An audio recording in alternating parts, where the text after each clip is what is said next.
Welcome to Rates and Barrels. It is Wednesday, June 28th. Derek Van Riper here with Eno Saris. On this episode, we'll take a look at some of the most pleasant surprises of the first half, try to set expectations for the second half of the season for those players. It's kind of funny that I saw that Al Melchior actually wrote about this same topic. I saw the story pop up on The Athletic this morning after I put this rundown together yesterday, and we did not have a conversation about it. So we're just kind of thinking about the same things as the midway point of the season approaches.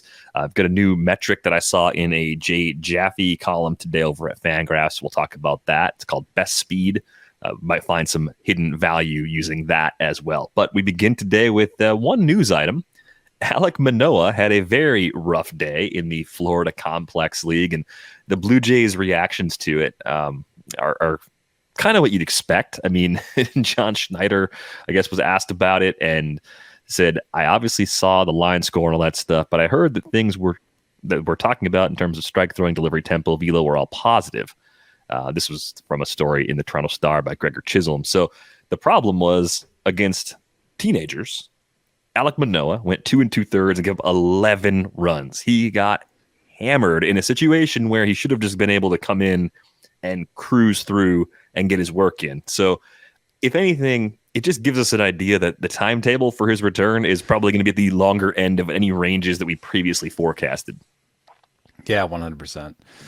And for what it's worth, I think that the road to this moment is a little bit longer than people appreciate, because if you look at starting at his debut, if you take the sort of first 5 games that he pitched, and then you look at his stuff since, he's lost 2 ticks on his fastball, 2 ticks on his slider, 2 inches of horizontal movement. I mean, that didn't happen overnight. And it was happening a little bit last year, and it happened a little bit more this year.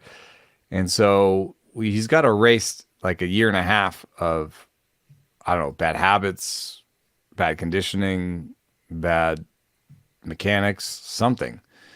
And, we looked at this before in terms of like how many people who've lost this much slider stuff plus have regained it. And it was about 50-50. And if you're younger, I think you're on the right side of that, so maybe 60-40 is for Manoah to figure it out, especially without any sort of reported injury. But I did also do some snooping and found out that this was not a start where he was supposed to be working on something specifically, where sometimes in the minor leagues you'll get guys like I remember Dan Straley told me at some point the A's had a rule that he had to throw 12 changeups in every start, and I think that he said one day I just went out there and threw 12 changeups in a row just to check that box. And so I was like, well, maybe, they had very specific things that they wanted him to do in the start, and that made it obvious. Like maybe he was just supposed to throw 10 sliders in the first inning or something, and everyone was like, oh, he's just throwing sliders. All right. But what I heard was that this was supposed to be a normal start. So I would assume, for like fantasy purposes and just Blue Jays fandom purposes and just real life baseball purposes, that he's probably not coming back this year in the shape or form that he was in the last 2 years. Yeah, and it's just so strange because we talked about it at the time that the demotion was announced. This is a player that even with the lost stuff soon after his career began, the results he was getting were so good. Like he was finding a way to make it work in the AL East, no less. And I don't know if this is like a Rick Ankiel sort of problem. I mean, the walk rate going just completely off the scale kind of points at that. And yeah, it's unfortunately those don't always end in like a happy story. So I think that's the concern you have right now. We'll see what the next few weeks bring for Manoah. I actually picked him up over the weekend in a 15-team league because I had one spot that I could sort of play with, and I said, I'll pick him up for $1. If he comes out and he's dealing in his first rehab appearance and he starts moving through, I'll be really happy I did it. if something like this happens, he'll be a cut next week, and that's where I'm at. He's an easy cut for me coming up this weekend, given that we're going to be waiting a long, long time, it seems, before he's back in any sort of prominent role for the Blue Jays. Our main topic today, first half pleasant surprises. I kind of made a whole roster of these guys, and it's easy to argue some players on the margins that were good values in terms of where they were going in drafts. You could say Ketel Marte is a pleasant surprise this year, but Ketel Marte has been good before, right? Christian Walker is great this year.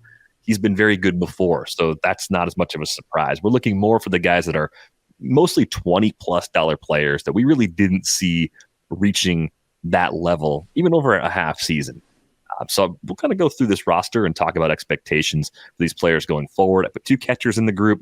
Jonah Heim, who's the clear-cut leader at $22, actually leads all catchers in dollars earned so far this season based on the RotoWire earned values for a 15-team league. And then Elias Diaz, who at $12 is still a top 5 catcher year to date because his position's been such an underwhelming group so far. But of the two, I think Heim is the more interesting player to sort of break down, right? Like, he's part of a great lineup. A lot of things have gone right for the Rangers. If you look at teams that have had players exceed projections, I think the Rangers have more hitters that have done that than any other club in the league so far this season. I think that's probably the work of Donnie Ecker factoring in at least a little bit in all of that.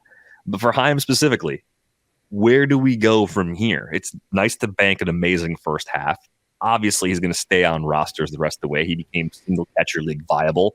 Is he really a top 5 or top 8, top 10 catcher the rest of the way after what he's put together so far? He's on my list of potential beneficiaries of the new shift rule. So I do think that there's some aspect to that where here's a guy who, pulls 50% of his balls and, in the last 3 years had a combined BABIP around 230. Now he has one at 312. Jonah Heim does. So I think that, there's some aspect of that, but also this year he's, hitting fewer ground balls and barreling better and accessing that good max EV. It doesn't really smell unsustainable to me, other than maybe that BABIP comes back. But I think that given the change in rules, the projections are all pulling back on his old batting average on balls in play for Jonah Heim and sort of taking that into account and giving him 260 BABIPs going forward. And I think, there's a rule change. He's a lefty. He pulls the ball a lot. Maybe his BABIP going forward is a little bit closer to where Zips has him, 285 for Jonah Heim for a 257 average. Maybe it's higher. Maybe he can manage a 300. Like, why not? He's not the slowest catcher in the world. He makes a lot of contact, and it's mostly powerful contact. It's not really, he doesn't have a limp noodle of a bat. So I think if he, slides to a 290 BABIP and hits 260 from here on out, still a ton of value, still a guy who's going to end the season right around the 275, 280 average with 20 homers. He's going to be one of the top 2 catchers in the league this year. Yeah, so maybe a guy that sticks to the point where he's a easy top 150 overall pick going forward. If you're playing second half leagues, I think you can pretty well trust him. I think that's going to be the hardest thing about midseason trades and second half leagues is the projections maybe not being as up to speed with all of the changes as they should be, kind of pulling back on old data that doesn't necessarily apply to the current rules. Like the Jonah Heim and several other players that we're going to talk about probably fit that sort of description. As far as Diaz goes, just a catcher in Colorado, right? And now that Jorge Alfaro's there, maybe playing time will be a little bit more of a problem for him in the second half of the season. So I don't know if I'm going out to go get Elias Diaz right now, but I think Jonah Heim, this is a pretty legitimate breakout. I'm with you on that one.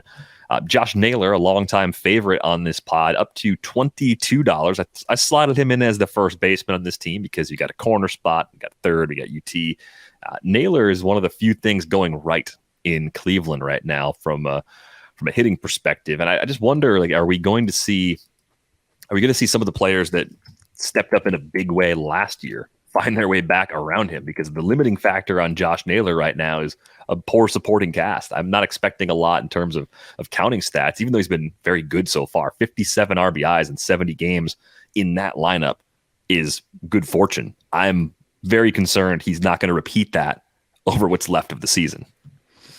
Well, there's this aspect of the fact that Cleveland, warms up and, is supposedly a hitter's park that is cold for the first month and a half. And so there's some aspect of that might affect rise all the ships in Guardians in the Guardiansville, So there may be higher scorers in Cleveland going forward that may benefit his run production. Most of the projections say he'll get to 100 RBI. So you're looking at a guy who's going to hit 280, 285 for the year with 20 homers, 10 steals, and 100 RBI. It's I'm not sure how much it pushes him up in the future. You know what I mean? Like, it'll push him up, but it's not the type of season where you're like, well, and now he's a top 3 rounder. You know what I mean? Right. Yeah. I mean, it's interesting that he's running a little bit, though, on pace to maybe steal 10 bases. That's a very pleasant surprise from Josh Naylor. Part of the anyone and everyone can steal bases now if they want to. Find your spot and go. If he hits a ball 115 this year, I know that's like a sort of reductive thing, but if Josh Naylor hits another ball 115 this year, I think it does describe a potential for a tiny bit more upside. So you're saying if you use something like that, you could put the ceiling closer to 30 home runs instead of the low 20s or mid 20s? Yeah, I think so. Right now, with the 112 max EV, that's like 60th percentile, 70th percentile. That's not. It's not somebody you'd expect to hit 30 homers. And the barrel rate, 8.6 last year, 9.7 this year. That's also good, but not great, And so, I mean, maybe that's who he wants to be, because he comes with a 16% strikeout rate, a really nice average, which inflates his OBP despite Naylor not, walking a ton. I think it could be good all around. His approach could be good, the best for him. For fantasy purposes, it'd be great if he could strike out 16% of the time and barrel 12 to 13% of the time. That would be another level, but I'm not sure that's in there for him. But maybe he'll just be, Eddie Rosario for a really long time, for some reason, was just was kind of metronome, was like was a good pick in fantasy, even though he was never like a top end guy. He was just always a guy worth spending a couple dollars on in mixed leagues and a little bit more in mono leagues. Maybe Naylor will just settle in as someone who's kind of perennially underrated. Yeah, that could happen. I could see that. And I think the general question that would apply, thinking about Heim and Naylor, seeing the BABIP also being up for Naylor right now, career 288, last season 268, up at 314 right now, if you're watching the fluctuations there. As a group, how much do you think the league has increased on BABIP? Like, what's the normal adjustment that you should give everybody compared to their previous norms based on There's a really what's good happened? piece about this in Baseball Prospectus, and it turns out that the people benefiting the most from the shift rules are the 3 true outcome lefty all or nothing sluggers. And one thing that might surprise people is that the BABIP on pulled grounders for lefties has gone from like 145 to 155. Those aren't exact numbers, but it's really about a 10-point increase. So it's really not that big a deal. And we may fall into the trap, even with Heim and Naylor, of ascribing some luck to the rule changes. Yeah, okay. I think that could happen. The other part of this, too, For example, Naylor's not a big pull guy, 38%. Right. Well, he's always been able to use the entire field. And the question was always, will he get to the power consistently enough to be an everyday first base DH type? And he's answering that question, I think. He's done that. Interesting that he entered the season with a projection that kind of suggested this was the player he's going to be. He's actually moved that up a little bit, +5 on his WRC plus compared to what he's done so far for his rest of the season projection. So pretty safe player to go out and get via trade if you're looking for some help on the corner. I don't know if that same label applies to the next player I wanted to bring to the conversation, Yandy Diaz. Remember at the beginning of the season, Yandy Diaz was lifting the ball more often. The numbers overall still look really good. He belongs in this conversation. Definitely someone we should be talking about today. But we're now back to a point where the ground ball rate this season, 49.8%, is identical to the ground ball rate from a year ago and very close to his career number at 52.4%. So who is the real Yandy Diaz? Can we put up an impromptu visual? Maybe. We're going to see how. That for you? Yeah, I'll try. Okay, but I mean, just describe what I'm looking at. I did the rolling graphs for his fly ball rate, which is a proxy here for his launch angle, and I think it could be there's like this. You could see the narrative building where from the beginning of 2022 to the beginning of 2023, he's just adding. Oh, it's so exciting. Yandy Diaz lifting the ball. And then as soon as everyone fell for it and wrote the pieces about Yandy Diaz is finally lifting the ball off a cliff. This is a cliff, dude. It's just like he went from 50% fly ball rate, which is just like bonkers for Yandy Diaz. He has done it before. And the last time he hit 50% fly ball rate, which was in 2021, late 2021, he also hit a cliff. And his rolling fly ball rate right now is 20%. So it's just, it's comical, really. I think that the idea in Tampa, and I'm going to write this up someday, and I've got some beginning quotes about it, but I think the idea in Tampa is just get a guy with a good hit tool, good sense of the zone, and this applies for a lot of the guys they've gotten, which is get a guy with a good sense of the zone, a good hit tool who hits the ball hard, and they're going to be a good player when they lift the ball and when they don't. And there are years when Yandy does not lift the ball at all during the season. He had a 66% ground ball rate in 2020 in the short season. He still had a 139 WRC plus because he hit the ball wicked hard. So like, I think it's a good approach where they're like, we don't really want the all or nothings. We don't really want the three true outcome sluggers. We want guys who have a hit tool and hit the ball hard, and then we'll try to coach him up in terms of launch angle. Maybe they think they can. They've had some successes. Yeah, it's very hard with a player this age to finally buy into that skills change and then tell yourself 6 weeks later, like, no, it wasn't real. I got tricked. Ground ball rate is exactly what it was last year, except at one point this year it was a 50% fly ball rate, and now it's a 20% fly ball rate. I mean, the good news is more hard contact, more barrels always has controlled the zone really well. So yeah, the baseline, I think last year is this baseline, 296 average, 401 OBP, 9 homers, for the season. That's his baseline. And that's why I think he's always kind of a better mono league player. Yeah. Because that baseline is not necessarily mixed league valuable. Well, here's the problem though. So much of our game is being able to find value or players that are incorrectly valued back during draft season and then mid-season. And I wonder how many takes on Yandy Diaz are going to be same guy he's always been. He's not going to hit more than 5 home runs in the second half. And I think that might be wrong. Look at the projections. The Bat X has him at 11 for the rest of the season with a 291 average. Mm-hmm. If that's who he is for the rest of the season, and everyone that in your leagues treats him, that is mixed league valuable because the average is so high, the run production is so good. Is he still somehow like incorrectly valued, even though we've got all this information? Like that's to me where I'm still intrigued. This 20% fly ball rate for the whole second half. I don't know. Like, he's a roller coaster. I don't know. I think that's if he's dropped, it's an easy one because I think, and especially if you need batting average, because I think the batting average is the safest thing about him. And he's now on a team that is the best offense in baseball. And I think he's completely platoon free, really. He seems to be clear of all that, yes.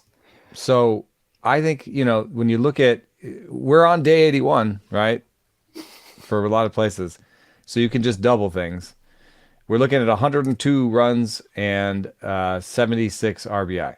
Those are career highs, and that'd be 24 home runs if he doubled up on the homers. But even if you want to go pessimistic, And just five Zips. more. Even if you just give him five more, I think that would be still be mixed league valuable.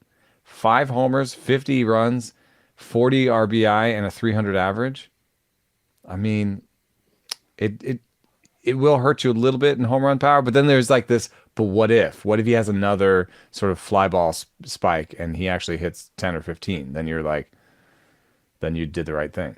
And the baseline is so useful. The winter debates about Yandy Diaz, if he does hit 12 more home runs, are going to be intense. He gets up into the low to mid 20s. I think it's going to be a lot of folks taking a stand on that. The other corner player that I wanted to put in here, actually there's two because of the UT spot, but Spencer Steer has been excellent so far. Not necessarily a guy that we thought had a clear and obvious long-term role in Cincinnati. It was more like, let's just see what you can do this year. And if you hit enough and play well, then you're part of the plan. And if you don't, you're going to get passed by other players. Now, it's a lower barrel rate, 6.6% so far, but he's got the K rate down under 20% for the half. And There's it's a power. really nice plate approach, yeah. Yeah, there's power. There's some speed. The park obviously helps him a little bit. I think the park is actually an underrated part of this because I think you could take this entire package of skills and put it in Seattle, and he'd have a 240 average with 6 homers so far, 7 homers. I mean, I'm not saying that necessarily the park is stealing 5 homers. I mean, you start to like change your approach a little bit too. Like right now, he's a 47% fly ball rate and only a 7% barrel rate. If you're in Seattle and you have a 47% fly ball rate, I think a lot of those things are dying in the outfield. And you don't continue to do that. And you start hitting more grounders or trying to hit more line drives. I mean, this is exactly what Alex Gordon told me. Is he came up and he was a guy who hit fly balls and he was in Kauffman and he was like, oh my God, all my fly balls are dying. And so he went back to the minors. And when he came back, he was a line drive hitter. So, there's this interesting thing that happens where player development meshes with what your home park looks like at the major league level. And I think Steer just scooped perfectly into that, where he's a guy with a great approach, not necessarily the best batted ball quality. 110.6 max EV is, 60th percentile raw power. 6.6 barrel rate is, I mean, technically it's above average, but among like everyday players, it's pretty close to average. So I think Spencer Steer could be our entry point into the metric I teased at the beginning of the show. So I was reading the Jordan Walker piece that Jay Jaffe wrote at Fangraphs, and he had a note in there about best speed as a StatCast metric that Tom Tango uses to basically get a better version of average exit velocity, right? When you look at all the player pages, average EV is everywhere. I think we've talked on this show before, and we've certainly seen other conversations around on Twitter, other stories about this. There are limitations of average exit velocity. And the big part of the reason is you get a lot of noise. The soft contact noise can really mess with that overall number, with that average number. It's probably not even read all that well. Like if you think about it, if you hit a ball like 15 miles an hour or something, like, did you really? Was that really maybe more like a 40 and it read as 15? And if you add that up into your average, you're like, well, it's reading as a 15. And so it's going to put in your average as a 15. And really, we don't maybe know for sure that it was a 15 or a 40, Yeah. So what this does, this best speed number, which you can get to from the piece, there's a link in there, and you can get it on the custom leaderboards over at Baseball Savant. It is the 50% of your 50% of the hardest hit balls. It's the average EV of those. So the consistently hard hit balls in your profile, what do those look like? And that gives you a pretty good snapshot, because I think what you will find, and we've talked about this, Alex Bregman is a good example of a player that doesn't strike out a lot, and then as a result has some pretty ugly StatCast numbers because the denominator, the balls in play, ends up being very high. Spencer Steer is a little bit more like that. And if you look, he's got, by the best speed metric, average velocity numbers on his 50% hardest hit balls. So I think that's what you're looking at. Like it's slightly below average. Yeah, like 50th percentile, I think is where he came in. Looking at it right now, 99.9 is what he's got for his is half the hardest hit balls. So interesting sort of thing to look at. I think it's if you I did a leaderboard based off of this where I kept the strikeout rate under 24% and the launch angle above 10 just to get rid of the worm burners. And it's immediately like the best hitters in baseball. Shohei Ohtani is first, Corey Seager's second, Yordan Alvarez is third, Rafael Devers is fourth, Sean Murphy, Jock Peterson, Paul Goldschmidt. Wilson Contreras is the only name on this list that isn't right now raking. Ozuna, Fernando Tatis, Austin Riley, Randy Arozarena, Pete Alonso, Hunter Renfroe, CJ Cron, Jorge Soler, Corbin Carroll, Bobby Witt Jr., Brian Reynolds. Those are the guys that all have a best speed above 102, a barrel above 10%, and a strikeout rate under 24. So this led to some stuff that's not on the rundown that is a digression, but, are we all going to be wrong on Wilson Contreras? It's like you can look at Wilson Contreras from 80 different angles and you're going to come up with him as a buy low. Yeah, it's intent. Like I bet if you read everybody's mid-season trade targets or second half rebounds column, he's the first guy in all of them. No matter what method you use, it's going to point you back to Wilson Contreras. And the question I put to you before we started recording is I said, we know this has been a weird year for Wilson Contreras. He's in a new place on a new contract. And for a brief time, his new organization said he wasn't a catcher anymore. And then they went back on that. So there's just a lot of unusual circumstances here. Not an easy year at all. There is a human component to playing the game. Does that all just get pushed aside to say, no, the numbers are so good, you definitely want to go get Wilson Contreras right now? I mean, I get it, because all the things I care about in the offensive profile are things that he has continued to do very well. This season, in terms of underlying numbers, looks a lot like last season with the Cubs. So I think there is a big second half coming. The only reason why I think it wouldn't happen is because of all the other stuff that was happening that certainly is not part of the calculations throughout the first half in St. Louis. Yeah. I think there's also, I think it was in a Katie Wu column or something. There's like a moment where all the expectations that were on you to begin the season disappear. Yeah, maybe that's happened. Where you kind of hit rock bottom, quote unquote, and you're just like, all right, it's a lost season. We may not make it. Let's just breathe and play some baseball, I think that could happen. Also, I think that I hope this is true, that the problems are so pervasive in St. Louis that there's nobody that could say, can anybody say with a straight face still oh yeah, it was Wilson Contreras? No, they couldn't say it even when they were trying to move him out behind the plate. So, but could you still say it now? I don't think so. So there's got to be in Wilson Contreras' mind some look, guys. I mean, look around. It's not all on me, dude. This is a complete failure for a year for us. It's not all on me. So I think at some point you do get to that sort of bloodletting, sort of this moment where you're just like, okay, the bat is out, and now we're just gonna play some ball and get our numbers right and be spoilers or whatever it is. I guess that's. So I think but I also think that this speaks a little bit to our Lodem stuff, where it's like, imagine trying to buy low on Wilson Contreras in a trade offer right now. Right. Because the person that has him is looking at the same thing you see you coming from a mile away. There's just like a big, but this guy's a buy low with a big honking light. And you're like, I'd like to give you. I would like to give you a player that I didn't draft in the top 200 that's still not very good for Wilson Contreras. And you're like, why would I do that?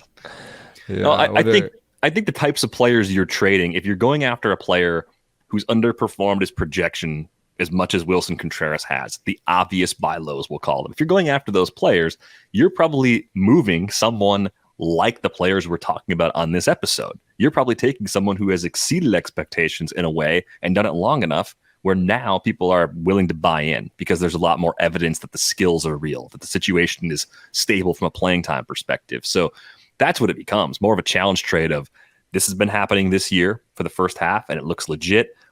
I'll give you this guy for the guy that's struggling and we'll both be happy. Like that's probably the best path in for the obvious buy lows. You're going to trade Austin Hayes with his 392 BABIP. Something like that. Contreras. Yeah. Spencer Steer, though, who is he as a player? Is he the good version of Ian Happ as a hitter? As long as he's in Cincinnati, I'm willing to bet on, like a 260, 270. I don't think he'll continue stealing a ton of bases, but I think he'll have that like 5 stolen base, like, 5 to 10 where he's, smart about it and does it, for 2 or 3 more years. And then he'll settle in as a 260 batting average, but good OBP, and, 25 homer type guy that maybe he peaks with a 30 homer season, but I don't really see like a 35, 40 homer season. Granted, he could make an advancement with barrel rates and max DVs and stuff like that, but given the batted ball quality and given the fact he's 25, like another thing that's interesting about Steer is that he debuted close to his peak. Mm-hmm. So this could very well be his peak. I think I trust Spencer Steer more than Jake Fraley. If I'm trying to look at a guy that made this team in the outfield, I think Fraley also older. Fraley being a lefty, also losing time against lefties. I think that kind of factors in here as well. I know Steer could lose occasional turns against righties. That's just part of being on a crowded depth chart. But Steer has played everywhere. He can slot into any position. And then that plate approach is just so pristine, man. 10% walk rate, 18% strikeout rate. Everybody wants a guy like that on their team. I threw one more corner in at the UT, Justin Turner. I didn't see this season coming from Justin Turner. I think there could be some... People still think he's toast. I'm getting questions that people still think he's toast. And I'm like, no, he's... I'm trying to acquire him in places where I just need a rental bat for this year and I'm not concerned about the future. He's like an ideal guy to acquire in dynasty leagues because there's no value in dynasty leagues. No, he's 38 years old. Any season could just be the one where he's like, I'm good. I'm done. Yeah, exactly. Even if he's not a bad player, he could just choose to retire. He's still out here doing his 280-20 thing. Still doing it. Yep. Helping you in batting average, doing pretty well with run production. Could see him ending up in another contending roster if the Red Sox fall far enough away from a playoff spot between now and the deadline. Yeah, so, it wouldn't be that hard to trade somebody with a $10 million trade player option, I don't think. No, I don't think it would be. And power looks pretty steady. I mean, so long as he's healthy, I think it is 20 home run power. So just a really nice season that, I don't remember a lot of people getting excited about Justin Turner back during draft season. The middle infielders. Three middle infielders here. Bryson Stott, who has out-earned Trey Turner by $1 so far this season. Not sure I'd bet on that to continue. Thairo Estrada, we've talked a lot on this pod about, so gave him a spot. And then Luis Arias, who is just... what's left to say about Luis Arias? He's such an unusual player for our purposes. Like he's so much more valuable in real life than he is in fantasy, even though he is plenty valuable in fantasy. I mean, this is a 399, 450, 495 line on pace for 6 homers. Doesn't steal the place bases. I've got him, I'm first in batting average and like middle of the pack or worse in homers and stolen bases. And I keep like trying to be like, I'll play him here, and I'll sit him against lefties. I mean, I don't know what I'm just trying to get more homers and stolen bases in the lineup, It's really unusual. I mean, this is he close. At 1-1 still? 1-1. He's at 3-1. 3 homers now? 3 homers and 1 steal. Yeah. I mean, for what it's worth, I don't know that I'm like investing a lot more in him next year. I do think there's a bit of magic to what he's doing. And I think it's good for a 300 average most seasons, but I just look at his rest of season projections for most things, like 311 to 330. That's where I would peg him for next year. And how much do I want to pay next year for a guy who could hit 311 with 5 homers and 2 stolen bases? You have to build your team completely differently to do it. And I don't want to do that.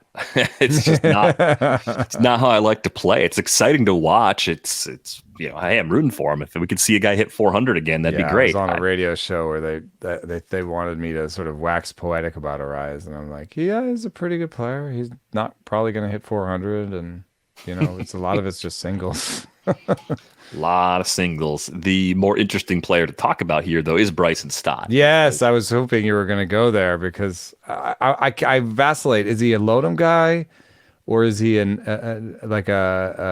total sell high? I mean, it's bad batted ball quality, and for all the like what we talk about here, like batted ball quality. Like if I have anything that's like that I'm weird and maybe too far gone on, and like maybe I'm wrong, but I think I'm right, is that I think that batted ball quality is important for every type of player, even for Luis Arias, even for Bryson Stott. And I think it describes your upside, and that it's very, very hard to play in the league if you can't hit the ball hard.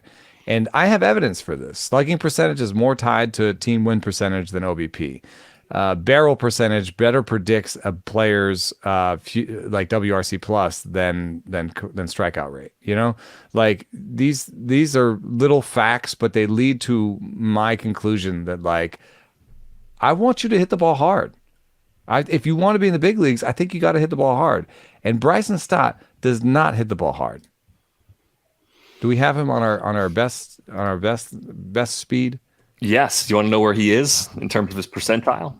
He's in the 15th percentile in best speed. So he's worse. If you look at average EV, he's 29th percentile. You look at best speed, he's 15th percentile. So it does not help him. By best speed, he's hanging out with Nick Maton, Owen Miller, John Birdie, Austin Hedges. I don't even know who Blake Perkins is. Blake Perkins plays for the Brewers, sir. I'll have you know. Otherwise, I wouldn't know who he was. That's probably true. I've watched some Blake Perkins. I've watched Blake Perkins run into some outs on the base paths recently. Nico Horner's right here, though. Nico Horner's in there. I think it depends on the type of player you're trying to be. And that's what. So Stott's in my notes column tomorrow, and that's what Stott was saying to some extent was this is the best I can be. He's going to be the kind of guy that when he hits home runs, he's going to pull them. Right? He's not going to spray.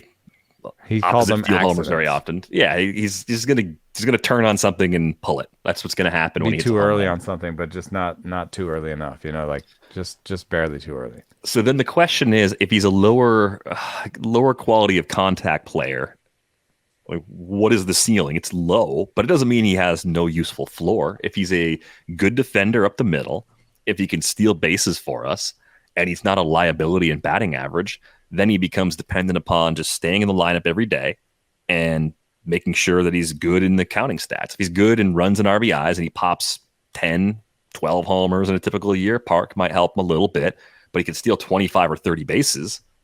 That's a pretty good player. He's also not very far from another guy you listed, which we won't talk about because we talked about him a lot, but Tyro. Yeah, there's a little bit of Tyro there. I think Tyro makes slightly better contact though, right? 332 out of 438. Oh yeah, so 20th percentile and 8th percentile 25. for average. Yeah, it's actually very similar to that. Yeah, so I mean, I don't want to not take Bryson Stott just because the barrel rate is poor, the best speed is poor, all this stuff is poor. So I like that's why I try to self-examine a lot. Where it's like, this is this thing I believe. Am I too far out on it? Am I going to miss players because of it? And Bryson Stott is totally the type of player that I would miss because of it. I traded him away in my keeper league last year. I don't have any shares at all this year.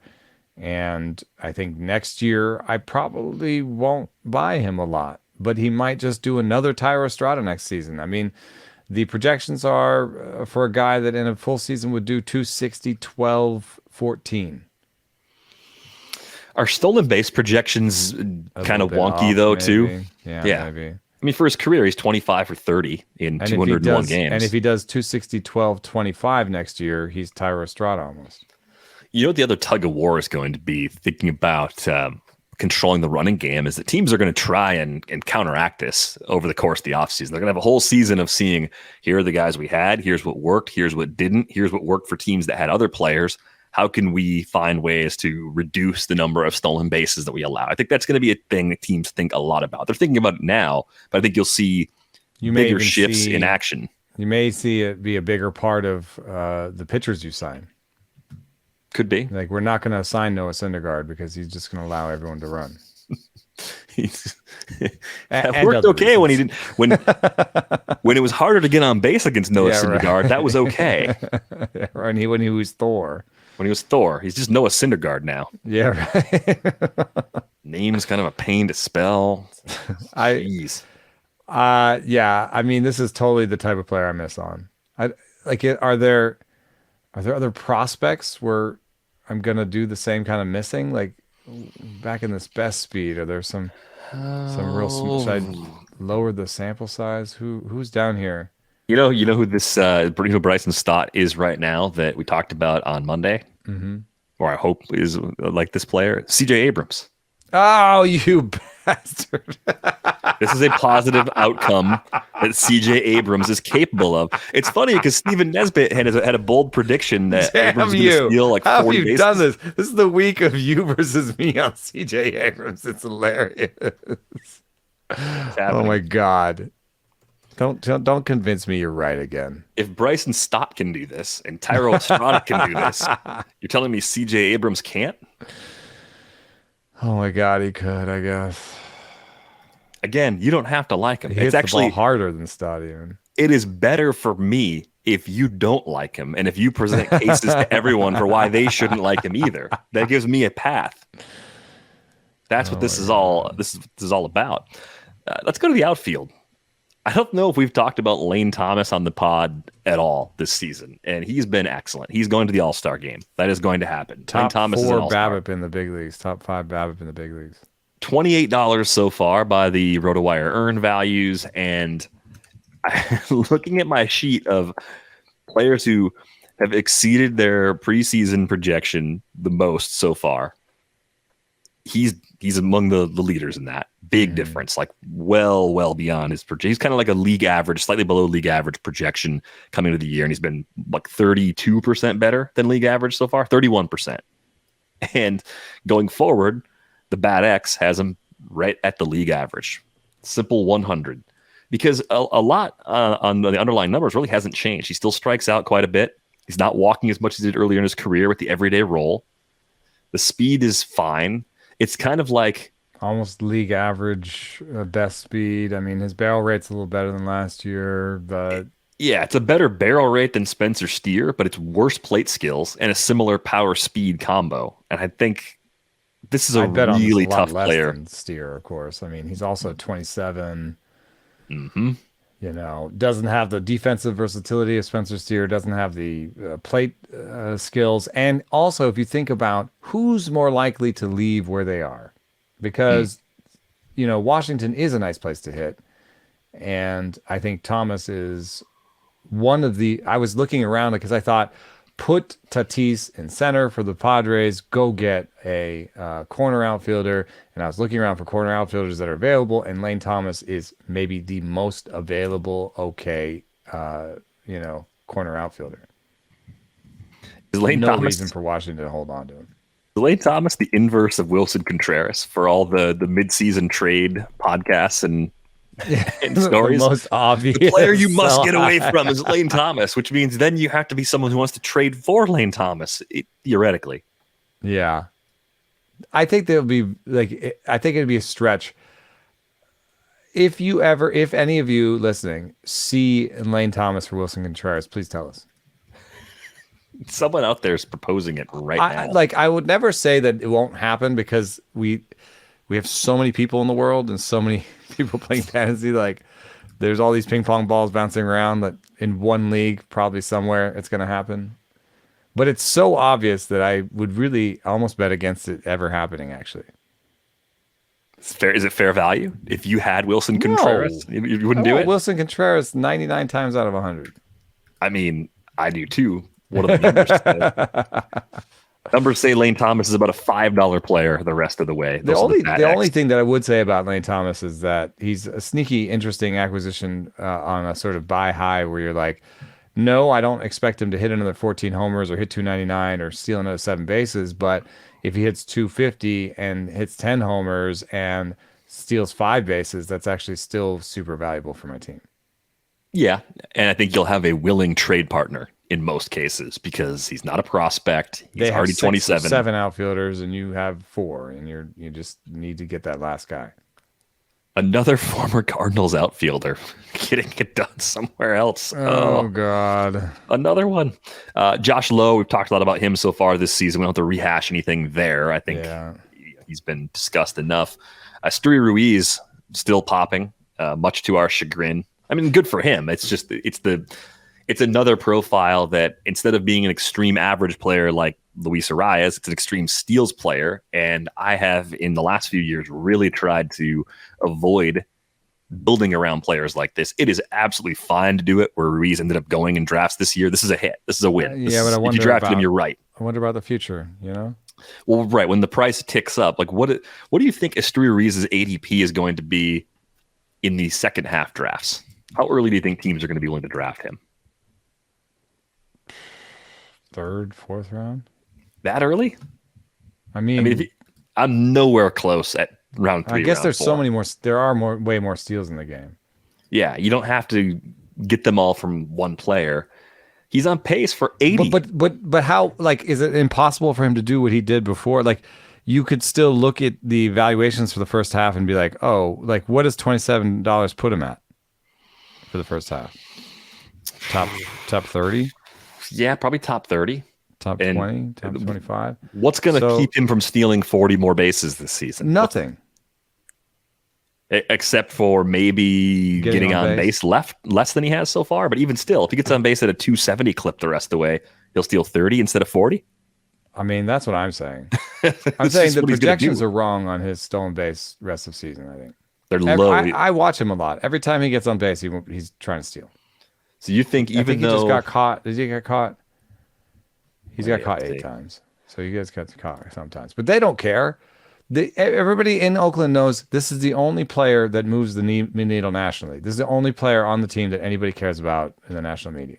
And they barely do because they keep talking about other players like leading. I saw some tweet being like, Acuna leading in stolen bases. And people in Oakland were like, Ruiz does still exist. Did they do the NL thing again? Is that what they did? I hate the league cherry picked leaderboards. League means NL. It's one league. I'm sorry. It's right. It's 2 parts. Now. Like it's AFC, NFC. He leads the AFC in passing yards this year. I don't care. I play in a game. Oh, it's like it was the Aaron Judge thing, right? He's going for the American League home run record. Oh yeah, this is something we care about. Gross. Great season. Just talk about it for what it is. You don't have to find this perfect little box. Yeah, I think he's the MVP. I think it's almost consensus already. Yeah, Shohei, by the way, has it pretty much locked up for this year. I know. We could vote for MVP right now. Color me wrong if something happens from here on out, but unanimous. I could almost see unanimous MVPs right now: Ohtani and Acuna. Yep, that's where we're headed right now. Esteury Ruiz leads the league in projected stolen bases, the entire league, not just the American League, from the Bad X. 25 the rest of the year. Acuna 24, Jazz 23, Mullins 21, and Witt 20 are the other guys inside the top 5. So I'm giving 35 to Ruiz at least. The closest player to Ruiz in terms of the stolen base projection, when you look at steals and then you look at the WRC plus column, so oh no, it's Miles Straw. It's Jorge Mateo. Oh God. We can't get away from Jorge Mateo. It doesn't matter how many miles you run. Just Jorge Mateo is right there. This podcast, the Jorge Mateo podcast. He's right over your shoulder. He's faster than you, so he's not even running that hard. He's just there laughing at you the whole time. I mean, that's why next year. That's why I don't like to build around these guys, and that's why next year I don't know that I'm. It takes a kind of confluence of a bad enough team and right. There are other teams where next year he could lose his job.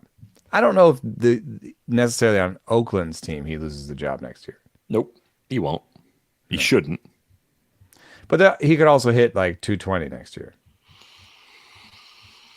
He's where I start talking again about it. You have to hit the ball hard, and he just like even worse than Bryson Stott. He does not hit the ball hard. Where's he on this best speed list? Oh, this is gonna make people sad. I'll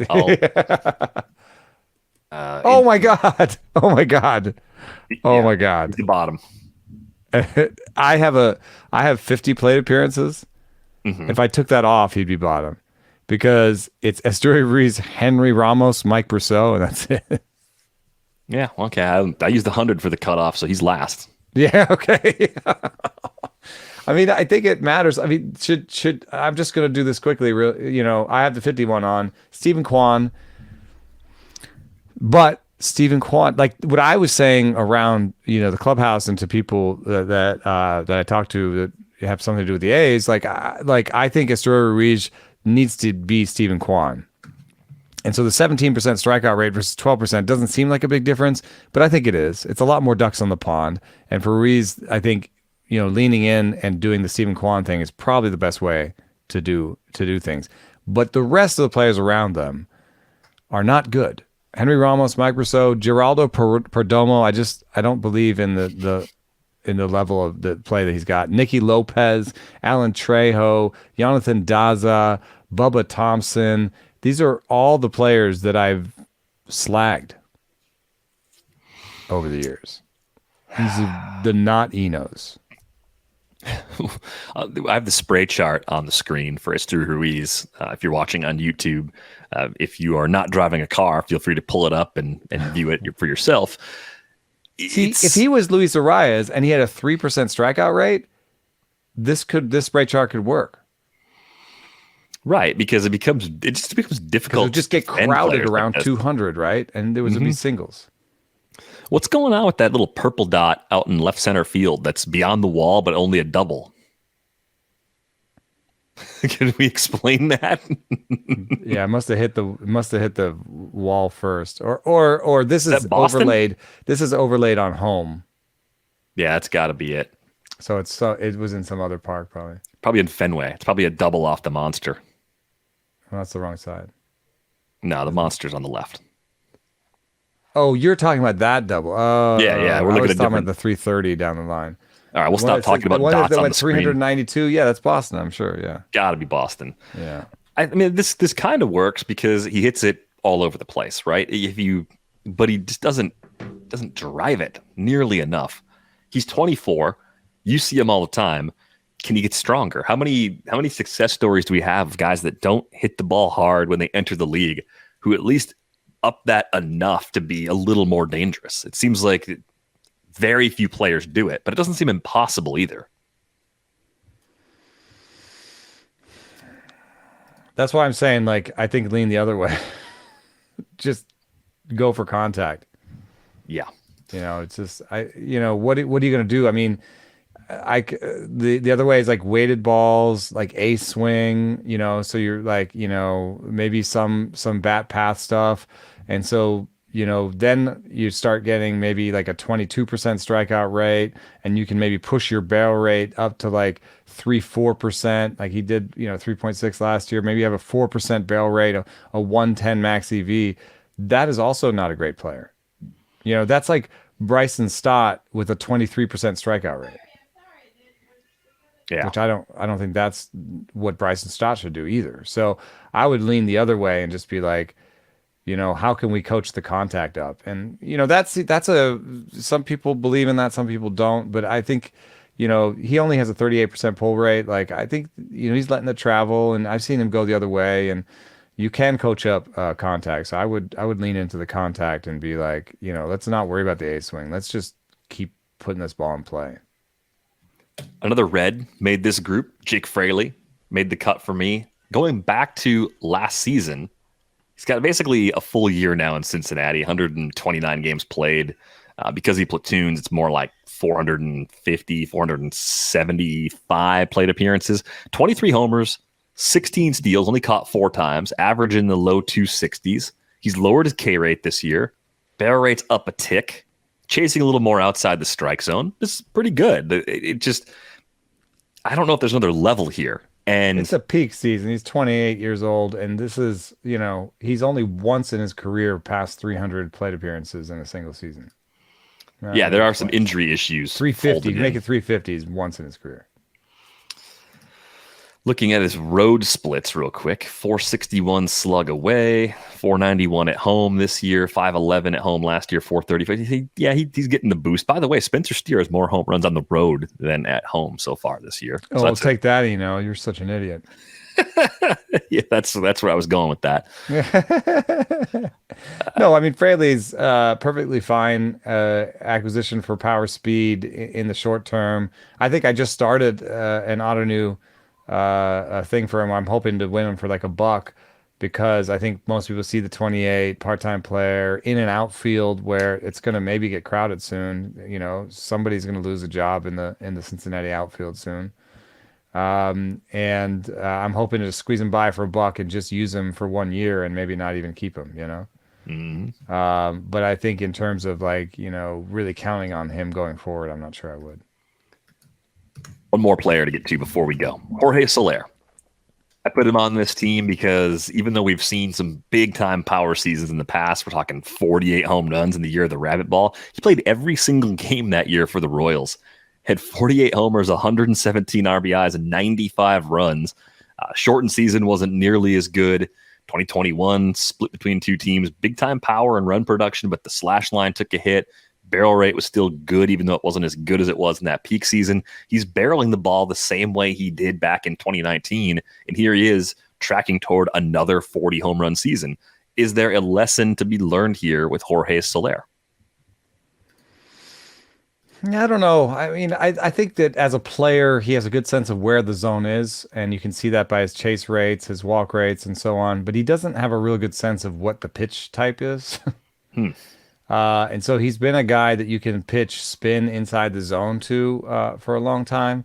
And you'll see that like his slider rates just go up every single year. But he's just comfortable also, just swinging at pitches inside the zone, missing a ton of sliders, when that happens. And that's where the strikeout rate comes from. And then if it's not a slider or if it's a cement mixer slider, then Jorge Soler is going to hit it out. And he's also the type of guy that I think when you see that 117, 115 max EV, when you see those plus max EVs, you realize this guy has really like great raw power, and it doesn't actually matter if he's playing in Miami. Right. You know what I mean? He's not a guy who hits just enoughs. No, though. Soler hits some of the most exciting home runs in the game, actually. Yeah. I mean, you remember that one, the Houston one. Still hasn't landed. Yeah. So, is he a good bet year to year? Is he a good bet next year when he's 31? I don't know. Because this is the type of profile where I could see it maybe falling apart quickly. But is he a good bet for the rest of this year to hit 15, 17 more homers? Maybe even 20 more homers? Yeah, I don't know why not. Yeah, I think if you're looking for power compared to the star level players that hit for this much power, you'll get a relative discount. You're not going to get him cheaper than he was on draft day, of course. He's a great bargain for people to draft him. I feel like I have him absolutely nowhere. I don't think I even have him see that in a like draft 207 average last year, and maybe he'll go in the tank and only hit 210 the rest of the way. Yeah, I don't know. I don't think I would worry too much about it, even though we've seen some of those downsides before. Really interesting to see the K rate down at 22.6% this year for Soler. Projections will split the difference between this year and last year, rightfully so. I want to see where that number ends at the end of the season. If he stays this low, the average could actually go up from 250. That's a possibility if he keeps it at 22%. He's trending towards the second best season of his career for sure. Yeah, and a guy that will actually be able to opt out of that deal with the Marlins and probably go back into free agency. I think if he does, it'll be good for them. I mean, they'll be happy because he's part of. It's interesting in Miami. They went for contact. Got a rise, and there were some other moves. But Soler is a big part of why they have an offense this year and why they're second in the AL East. Nice to see Jazz back healthy too. Hopefully that holds up over the course of the second half. I want to see the Marlins make a little run this year. I'm excited, but They already have made more than a little run, 46 and 34. I mean, yeah, but I they're want to the see them like number actually one wild card right now. still playing meaningful games late in September. It just sounds like you don't believe in the Marlins. I think other people don't. I believe I believe pretty quickly on this team. I think they have to find a way to keep the pitching healthy. That's always the question with that group of pitchers they've got. Maybe Sandy turned a corner too. Last time out looked a little bit better. That'd be huge for them, especially with having to play it carefully with Yuri Perez, as we've talked about many times on this show. But I bet you Edwin Cabrera comes back and Yuri Perez goes on a phantom IL. yeah, that could happen. You mentioned Geraldo Perdomo, someone you don't really believe in. He's earned $14 so far this season. You shut your mouth. The D-backs have a bunch of guys doing it. Like I mentioned, You actually Marte. called. You at some point were like in on Perdomo. I think it was the end of last year in the off season. We were doing some shortstop preview, and you said, "Why not Perdomo?" Draft season, early draft season for draft and hold. I said, he's basically free. You need shortstop depth. Yeah, they're probably going to play him until Lawler's ready. So why not? And part of the reason I liked Perdomo a little bit for those purposes, I don't have him in any mix like 12-team, 15-team leagues or anything like that. Mm-hmm. He's always had good plate discipline everywhere he's been, and he's been young for the level. Yeah, so it's like, yeah, it's not the sexy profile that we tend to like from a shortstop where it's 2020. It's even better plate skills, honestly, than Stott, but it's even worse batted ball quality than Stott. It's very, very poor batted ball quality, like suspiciously bad. And he's not small. We must be missing something here. Stott's not small. He still has hit 5 homers somehow, even though his max EV is 102.9. Maybe it's the Stott approach, though. It's like, occasionally I'm just going to do it. I'm just going to just pull one, and that's going to be that. Someone's going to make a mistake, and I'm going to get out in front. Although it's more pull than Stott. 46% for Perdomo. See, and that would give me a little bit of pause. Be like, well, you're already pulling the ball that much, and you're still not hitting it hard. No way to hit for more power if you're already hitting 46% pull rate. Whereas with Stott, you're like, well, if you tried to pull it more, maybe you would get to the power more consistently. Right. So I don't know. I mean, I want to mention him because I think other people would say he should be in there. He's a pleasant surprise. He is. For sure. Just have very significant. He's like the Lane Thomas of the infield. Nobody believes it. Oh man, it's a notch below whatever Lane Thomas. Yeah, it's true. I mean, the BAT-X projection is for 233, 316, 329 with 3 homers.